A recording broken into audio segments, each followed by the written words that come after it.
Muitas vezes percebemos a dificuldade do trabalhador em prevenir o acidente, mesmo tendo muita conscientização, muito treinamento, muita palestra. E às vezes essa dificuldade, na verdade, está porque ele não consegue entender o porquê que acontecem os acidentes. E quando você não consegue entender o porquê acontece, dificilmente você consegue prevenir algo que você não sabe a origem. Então é fundamental que a gente possa mostrar para o trabalhador, primeiro, que o acidente não acontece por acaso. Nós temos que tirar isso da cabeça do trabalhador, que o acidente é falta de sorte. É fundamental que a gente consiga excluir isso do conceito do trabalhador. Porque quando ele institui que o acidente é falta de sorte, cria automaticamente nele um relaxo. Bom, se hoje é meu dia de sorte, eu não sofro acidente. Se é meu dia de azar, eu vou sofrer acidente. Né? E tira dele a responsabilidade profissional da ocorrência do acidente. Então ele fica muito relaxado. Não dá responsabilidade para ele perante o aspecto da prevenção de acidentes. Então o trabalhador ele tem que entender que o acidente não ocorre por falta de sorte. O trabalhador tem que entender que o acidente ocorre por quebra de procedimento. Aí que está a grande chave para que ele possa identificar a origem do porquê que acontece o acidente e saber como que ele deve atuar no seu dia a dia. Então, quando eu coloco para o trabalhador que o acidente ocorre por quebra de procedimento, eu instituo a responsabilidade dele em cumprir procedimento. Porque a essência do acidente ou da prevenção está na quebra ou não do procedimento. Então, se ele não consegue entender que o acidente ocorre por quebra de procedimento, consequentemente, ele não vai entender a importância do cumprimento dos procedimentos no dia a dia. Então, quando a gente fala que o acidente ocorre por quebra de procedimento, é fundamental que ele entenda o que é o procedimento.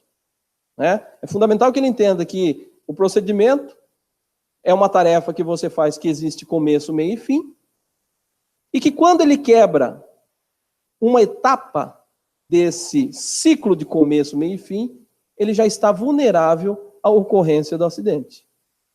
Então, se ele quebrou uma pequena regra, um pequeno passo dentro desse procedimento, ele se torna uma pessoa vulnerável à ocorrência do acidente. Então, quando nós colocamos esse direcionamento, você passa a fazer com que o trabalhador comece a entender o porquê que ele cumpre procedimento. Muitas vezes o trabalhador ele associa que ele está cumprindo o procedimento para atender uma necessidade da empresa.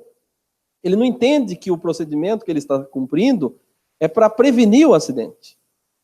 Então é fundamental que ele entenda que uma simples regra quebrada no procedimento, ele já abriu a porta para o acidente. Ele pode terminar essa tarefa sem que ocorra acidente? Até pode. Mas a partir do momento que ele quebra o procedimento, ele já abriu a porta para o acidente. E ele já fica vulnerável. E ele precisa entender os fatores que fazem com que o indivíduo quebre procedimento. Os 3 principais fatores. Primeiro, excesso de autoconfiança. Então, aquela pessoa que está habituada a fazer atividade, que se julga muito habilidoso naquela atividade, ele está muito propenso a quebrar as regras de segurança e, consequentemente, os procedimentos, e isso resultar no acidente. Então, o excesso de autoconfiança faz com que o indivíduo quebre procedimento. Isso em qualquer esfera. Outra característica que induz a pessoa a quebrar muito procedimento é a ansiedade. Uma pessoa muito ansiosa, que muitas vezes ele se depara com um tempo disponível de 10 minutos, por exemplo, para encerrar a atividade de trabalho dele, só que a tarefa que ele precisa cumprir demanda meia hora. Aí ele quer colocar meia hora dentro de 10 minutos. E quebra diversas e diversas regras de procedimento que vão resultar no acidente.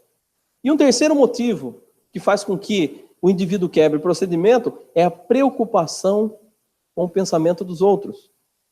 Muitas vezes você é induzido a fazer algo errado simplesmente para atender o anseio de uma outra pessoa. São aquelas informações que um outro fornece a você, induz a você, incentiva você a fazer errado, e você, para satisfazer a necessidade do outro, você quebra procedimento. Então ele precisa entender que o acidente ocorre por quebra de procedimento, e esses procedimentos estão muito associados a esses 3 principais fatores: excesso de autoconfiança, ansiedade e preocupação com o que os outros vão pensar da minha atitude. São esses 3 principais fatores. E todo acidente ocorre por quebra de procedimento, isso é fato. Isso é importante o trabalhador entender. Lógico que nós não estamos falando nos casos fortuitos da natureza, um vendaval, uma enchente, um maremoto, mas todos os acidentes, fora esses que nós citamos, ocorrem por quebra de procedimento. Logicamente que a quebra de procedimento, ela não se dá diretamente ao acidentado, sempre. Muitas vezes você sofre um acidente por consequência de quebras de procedimento de terceiro. Mas o fato é que todo acidente ocorre por quebra de procedimento.